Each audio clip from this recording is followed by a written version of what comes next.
Selamat pagi kepada para peserta mata kuliah persamaan diferensial. Untuk sesi kali ini kita akan membahas tentang persamaan diferensial orde 1. Persamaan diferensial orde 1 itu yang bagaimana nanti akan saya tulis di papan tulis. Semoga nanti bisa memberi gambaran ya. Sebelumnya dengan model kuliah daring ini mungkin ada keterbatasan tertentu sehingga kalian mau tidak mau nanti harus melengkapi apa yang sudah disampaikan di dalam perkuliahan model daring begini ini, yaitu memperbanyak referensi-referensi ya yang banyak bisa ditemukan di internet ya, sangat banyak ya begitu. Nah, untuk itu kadang-kadang kalau di tatap muka biasa saya sering menjabarkan rumusan-rumusan sampai detail, tapi karena keterbatasan waktu mungkin saya hanya menyingkatnya saja. Untuk lebih detail nanti akan saya berikan kira-kira oh ini formulasinya ada di buku ini halaman sekian, nanti akan saya tunjukkan ya. Dengan model kuliah daring ini tentu saja kita akan mengalami keterbatasan. Oke, kita mulai. Persamaan diferensial orde 1 adalah seperti yang sudah saya sampaikan sebelumnya. Apa itu persamaan diferensial? Yaitu suatu persamaan-persamaan yang berisi unsur-unsur diferensial atau turunan. Kalau di semester 1 itu persamaan itu berisi variabel, baik variabel terikat maupun variabel bebas. Tapi kalau di persamaan diferensial ini ditambah lagi yaitu yang berbentuk diferensial, baik yang tingkat 1, 2 dan seterusnya ya. Nah, di dalam persamaan diferensial tentu saja goalnya atau tujuannya adalah bagaimana kita menghilangkan unsur-unsur diferensial itu sehingga akan diperoleh solusi yang berbentuk suatu persamaan ya. Tentu saja nanti ada batasan-batasan tertentu ya. Jadi yang goalnya adalah menghilangkan unsur-unsur diferensial yang ada di dalam persamaan tersebut ya. Menghilangkannya bukan dengan cara mentipek dan sebagainya, tidak ya, tapi dengan cara tertentu ya. Ada beberapa cara atau metode. Bahkan kalau di persamaan diferensial itu metodenya sangat banyak, lebih dari 10 ya. Nanti kita pelajari satu persatu. Untuk kali ini saya akan memberikan gambaran tentang persamaan diferensial orde 1 sesuai dengan batasannya tentu saja adalah yang orde 1 atau pangkat 1. Jadi di sini akan persamaan diferensial yang mengandung diferensial pangkat 1. Dulu Anda kenal dengan dy per dx begitu ya. Oke, sebelumnya saya lebih baik saya tulis agar lebih kalau saya sampaikan secara oral tidak ada bayangan ya. Lebih baik saya tulis di board aja. Persamaan diferensial orde 1 mempunyai bentuk seperti ini ya.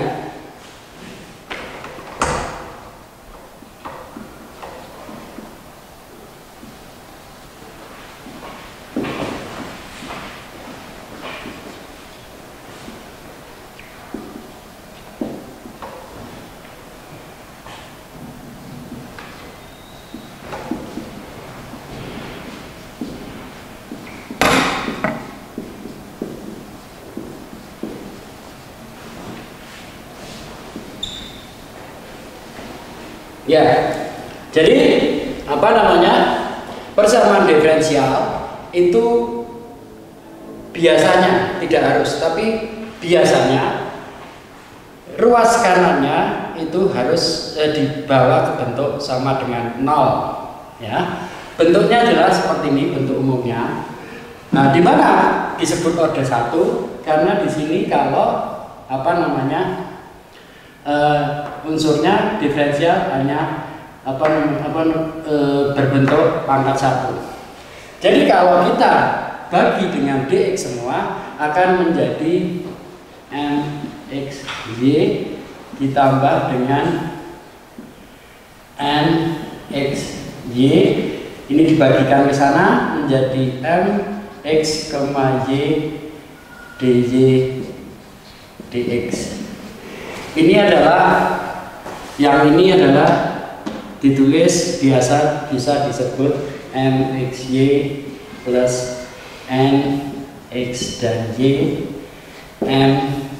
mxy y aksen sama dengan ini yang sudah kalian lihat di semester 1 ya. Jadi ini adalah dy dx. Yang lainnya adalah fungsi-fungsi yang berisi variabel-variabel x dan y. Begitu. Ada beberapa solusi untuk mencari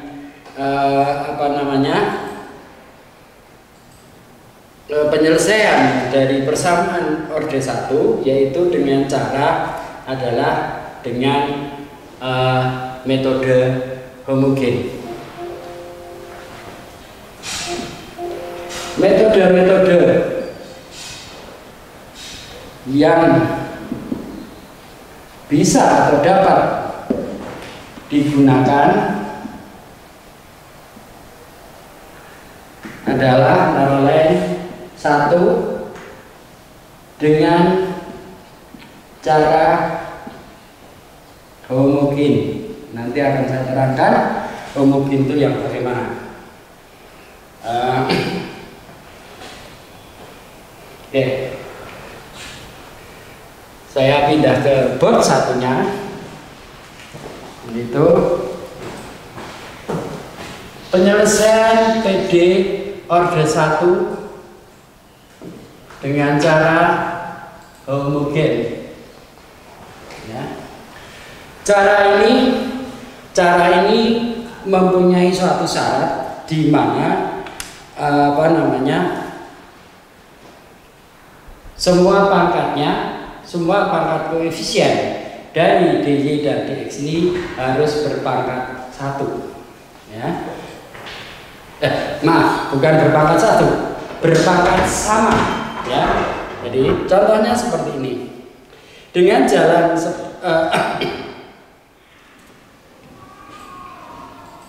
contohnya adalah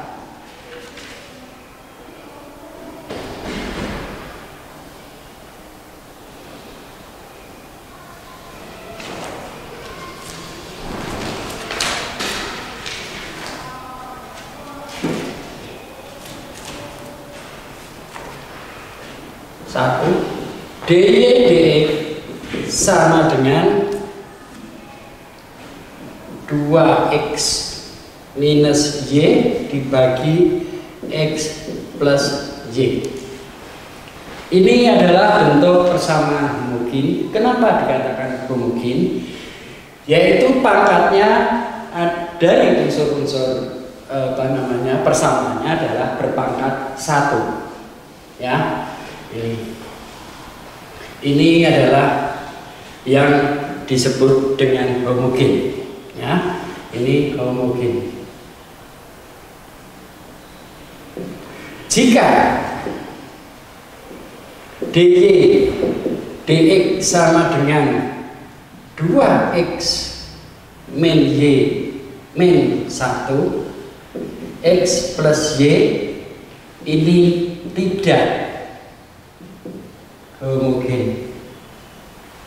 Kenapa tidak disebut homogen?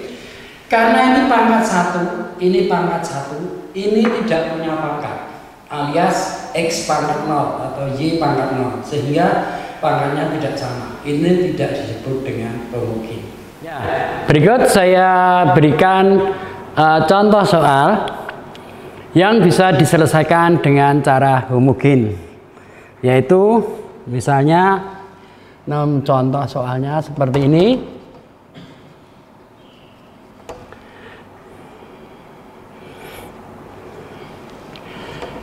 dy dx sama dengan 2x min y dibagi x plus y.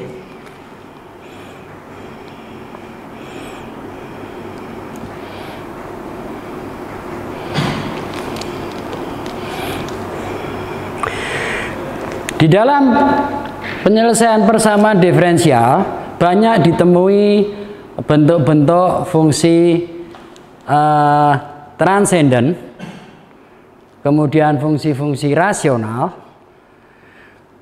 sehingga kalian harus mau tidak mau membuka lagi pelajaran di semester 1 yaitu kalkulus, terutama yang bagian integral fungsi-fungsi rasional ya.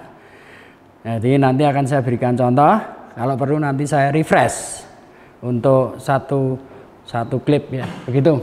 Nah, sekarang kita kembali ke contoh soal penyelesaian PD homogen ini. Ini bisa kita dari sini kita bisa lihat bahwa ini di sini pangkat 1, ini pangkat 1, ini pangkat 1 dan ini pangkat 1. Semuanya pangkat 1. Tidak terpengaruh ini mau berapa suku enggak apa-apa, asal pangkatnya semuanya sama. Mau 1, mau 2, mau 3 dan seterusnya. Tapi tidak boleh yang satu pangkat 1, satunya pangkat 2 atau pangkat 0. Pangkat 0 itu konstan ya. Itu. Yang penting pangkatnya sama. Nah, dari contoh ini kita bisa bawa ke ini, kita bawa ke sana, ini kita bawa ke sini sehingga menjadi 2x min y kali dx sama dengan x plus y kali dy. Begitu? Nah, ini kita pindah ke sini menjadi 2x min y dx dikurangi x plus y dy sama dengan 0 ya. Dari sini ini koefisiennya dx maupun dy pangkatnya sama, sehingga ini disebut dengan homogen. Nah, dengan adanya homogen kita bisa melakukan suatu substitusi. Kita substitusikan perbandingan antara y dan x, yaitu V sama dengan Y per X, atau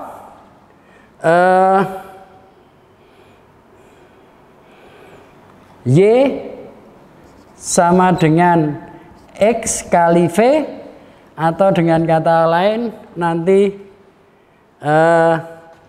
saya tulis maaf, dy sama dengan V dx ditambah x dv. Ini nanti akan kita substitusikan di sana. Jadi yang semua y dan dy kita ganti dengan ini. Ya. Jadi perhatikan perbandingan antara y dibagi dengan X menghasilkan Y-nya sama dengan X kali V, turunannya ini. Yang ini kita masukkan ke persamaan semula, sehingga menjadi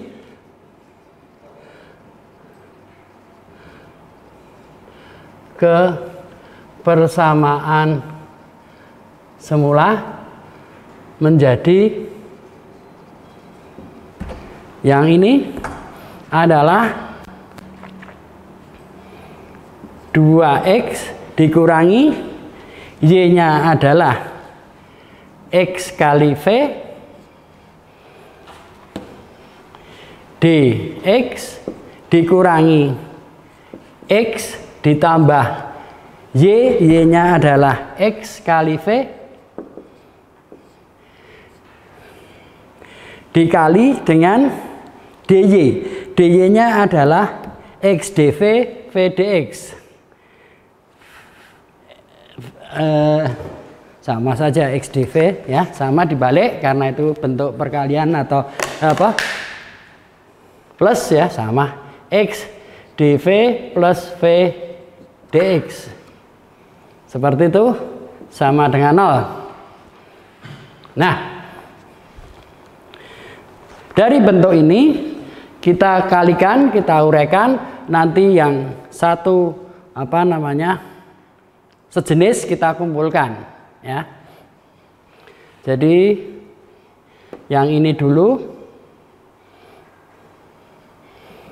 2x min xv dx dikurangi, saya kasih kurawal agak panjang karena perkalian ini berarti adalah ini kali ini kali ini kali ini kali ini ya. Jadi ini kali ini adalah x kuadrat dv, ini kali ini adalah ditambah xv dx ditambah ini kali ini adalah ini x berarti x kuadrat v dv ditambah ini kali ini adalah x v kuadrat dx sama dengan 0 ya. Nah, kemudian yang dx dan dv kita jadikan satu ya, yang mengandung dx. Yang mengandung dx adalah di sini 2x min xv, yang ini mana dx, ini ada karena ini negatif, di sini juga negatif, x v dan x v kuadrat dx ya. Jadi dx-nya kita jadikan satu, yaitu antara ini dan ini dan ini, ditambah yang mengandung dv. dv-nya adalah min x kuadrat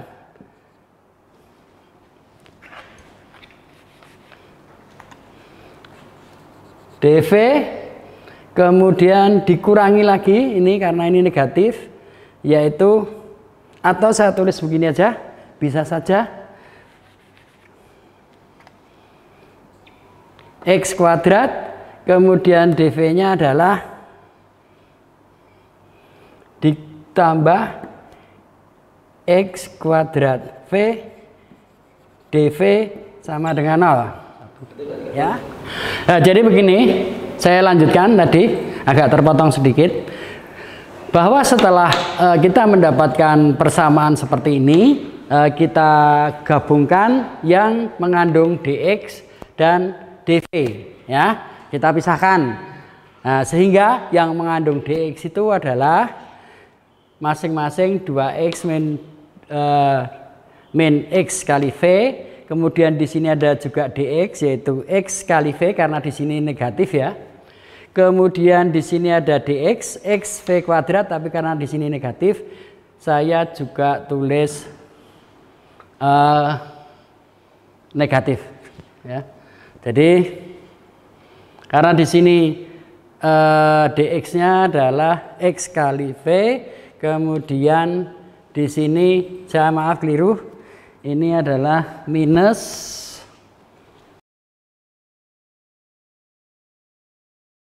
karena ini minus ya, minus x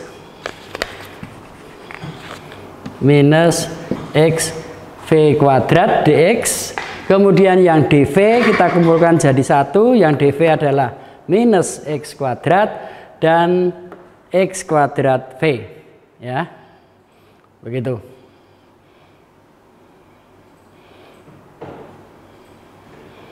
Ya, seperti itu. Kemudian setelah ini dari sini kita jadikan yang mengandung X ini kita keluarkan. Ini ada X, ada X, ada X, ada X. Kemudian ada X, ada X kita keluarkan sehingga menjadi 2V. Itu dikeluarkan faktor X-nya ya. Kemudian juga dikeluarkan maaf itu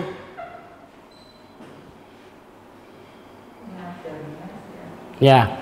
Jadi ini dikeluarkan di X-nya apa? Dikeluarkan X-nya. Kemudian yang satu, yang V di sini ada X kuadrat dan X kuadrat kita keluarkan menjadi di sini faktor X kuadrat.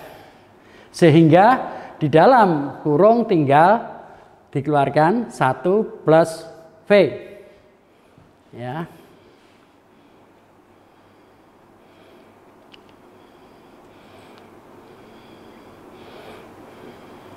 Maaf ini ada minus berarti ya.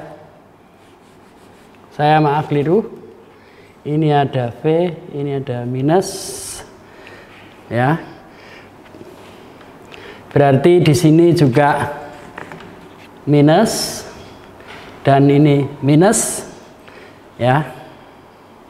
Dan ini plus. Jadi saya ulangi. Setelah kita keluarkan dx-nya, ini ada V, berarti di sini ada min 2V. Kemudian di sini sama ya, kita keluarkan X kuadratnya menjadi tinggal di dalam kurungnya 1 plus V. Nah, sekarang perhatikan. Yang unsur dx ini akan kita kumpulkan menjadi satu dengan variabel X dan dv itu kita kumpulkan dengan variabel V ya.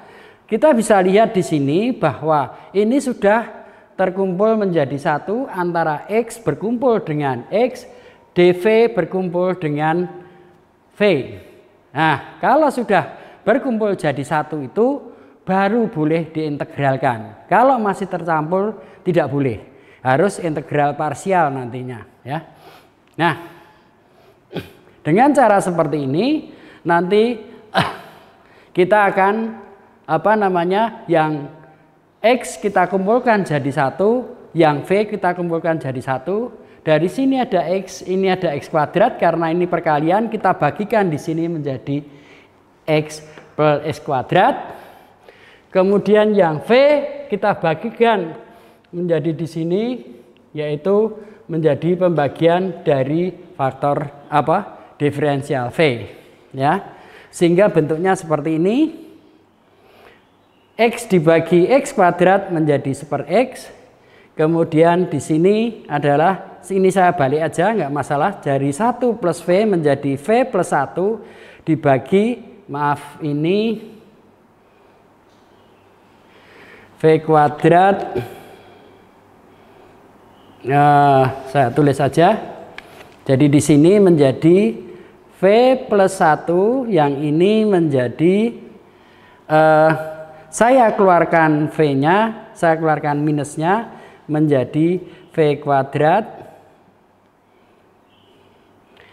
min plus 2V plus 1. Begitu, sehingga bentuknya menjadi dx per x, kemudian minus yang di sini, minus kali minus jadi plus ya.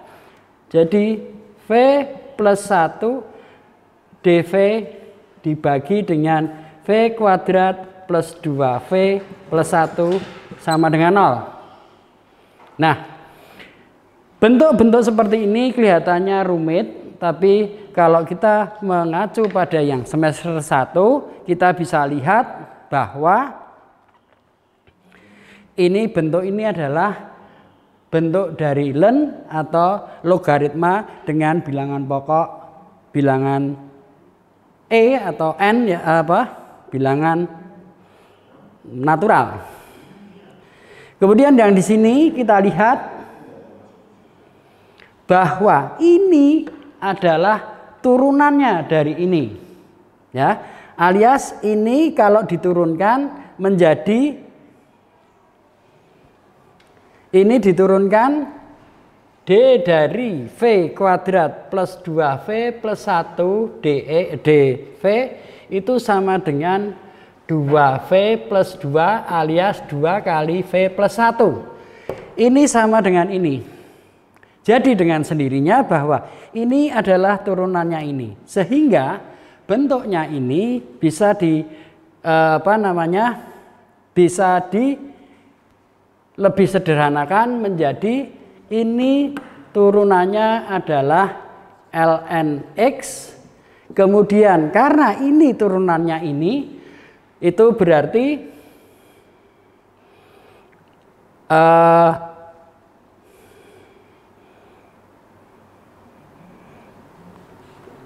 karena ini turunan ini bisa dikatakan karena ini harus ini V kuadrat harus ada 2, jadi sehingga harus ada 2 di sini ya. Supaya ini ada 2 berarti harus dikalikan setengah menjadi setengah ln dari V kuadrat plus V plus 2V plus 1 ya. V kuadrat plus 2V plus 1 sama dengan atau saya tulis begini, dengan kondisi seperti ini bahwa X sudah berkumpul dengan X dan V berkumpul dengan V, sehingga ini kita integralkan semua menjadi dibagi dengan X, kemudian ditambah dengan integral V kuadrat plus 1 V kuadrat plus 2V plus 1 dV sama dengan 0 ya. Jadi kalau sudah variabelnya berkumpul dengan 1 jadi 1 dan ini adalah turunannya dengan ini juga sudah berkumpul V dengan dV, kita baru bisa integralkan. Kalau masih tercampur X dan V belum boleh diintegralkan. Jadi intinya ini sudah berkumpul jadi 1. Sehingga kalau ini tadi integral ya, integral dari 0 ya. Ini kalau kita integralkan menjadi ln X, kemudian integralkan karena ini adalah turunannya ini, sehingga kita langsung bisa tahu adalah ln dari V kuadrat plus 2V plus 1 sama dengan ini adalah C ya. Sehingga kalau kita mengacu pada pertama kali bahwa V itu adalah perbandingan dari Y per X, maka penyelesaiannya adalah solusinya adalah ln X ditambah dengan ln V itu adalah Y per X kuadrat plus 2Y per X plus 1 sama dengan C. Ini adalah penyelesaiannya itu. Jadi saya kira itu contoh dari menggunakan metode homogen ya. Panjang memang tapi mudah. Demikianlah pelajaran untuk persamaan diferensial order 1 dengan metode homogen.